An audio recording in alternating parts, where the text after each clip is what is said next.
Chris Pratt and Katherine Schwarzenegger's PDA. Seth Rogan is Grammy hopeful with Beyonce and Donald Glover, plus Bachelor alums face their fears.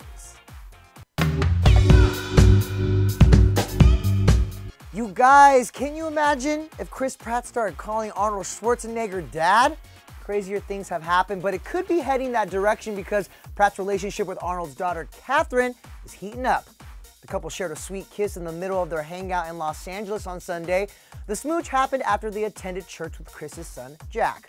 Now, after sealing their last date with a kiss, the source tells ET, Chris Pratt and Katherine Schwarzenegger have gotten serious quickly. The two went from casually dating to spending much more time together. So would their couple name be Prattzenegger? Okay, working title, but one sure sign they are getting serious. Katherine has been spending some quality time with Jack, something that we learned firsthand is important to Chris. When do you think your son looks up to you most? Is it when you're fishing? Is it when you're working? What is it?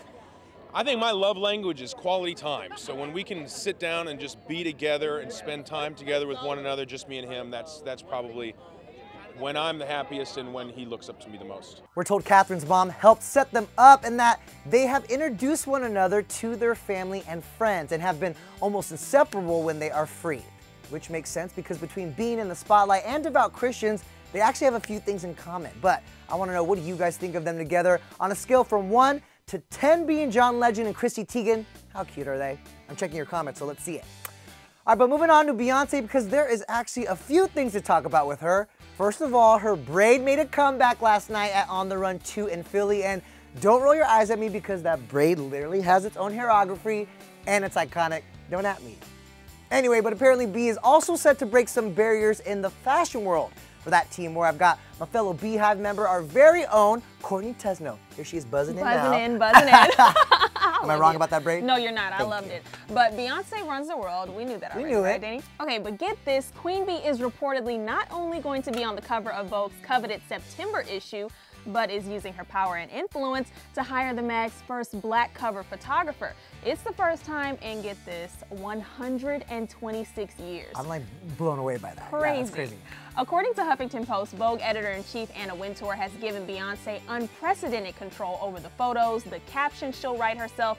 I mean, it's everything. I mean, obviously this has us all buzzing, but especially the fact that it's taken this long for a black photographer to be able to shoot the cover. Right, but I think it's a step in the right direction. 100%. So kudos to you, B. We cannot wait to see that cover. Well, we do have something to hold us over until then, which is Rihanna, who's on the cover of British Vogue September cover, and she is serving us looks, honey. All right, we love those style icons. Rihanna, Beyonce, I'm just obsessed, but what gets better than that? Well, how about Beyonce in this upcoming Lion King live action? And I know you just chatted with one of her co-stars. It was such a good chat, you guys. I sat down with Seth Rogan, who is the voice of Pumbaa, and he dished all about the all-star cast of the upcoming Disney movie.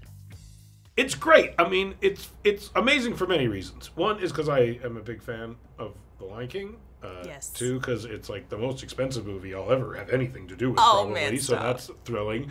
The Jon Favreau, the director, I've known since I was 18 and is a very close friend of mine. And so it's, again, always exciting when you get to work with people that you know well. You're friends, right? Yeah, and we're good friends. And so, yeah, I mean, overall, it's surreal. It'll be weird when it comes out, yeah. How surreal would it be if you won a Grammy with For your a song song with with Beyonce and Donald Glover? I mean, that's... That'd be dope. If I could say that, I'd repeat that. Absolutely. That's what it would be. I really wanted to repeat it, I but believe, because he's not wrong. it's not. We can't wait for this to happen. For real though. I interviewed, the voice of young Simba, J.D. McCrary, earlier this year. He's seen a bit of it, and he's saying it's going to be amazing. So. Oh my God, we can't wait. I can't believe we have to wait until 2019. I know. It'll be worth the wait though. All right, thanks, Courtney. Thank you. All right, girl. Guys, before we sign off, tonight some of your favorite Bachelor alums are being put through a different kind of ringer as contestants on Celebrity Fear Factor. And I was on the set, and let's just say, they scared. All right, 3, 2, 1, go! This is next level. Oh my God! Even everything I've been through on Bachelor and Bachelor in Paradise, I think today kind of topped it. Our strategy is do not freak out. How would you compare the experience? Which is more terrifying? Well, I'm terrified of love, so this, that was scary for me too, but this was just even more terrifying. I felt like I was in a torture chamber. Yeah, this was just hell.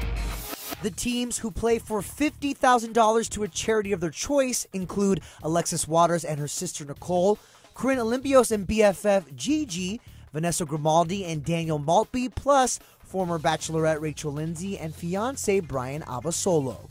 I don't know what's wrong with us. Like, I feel like we just keep challenging ourselves. We're like, oh, we passed that test. Let's do something else crazy. Every target they hit, it'll turn off a fire bar.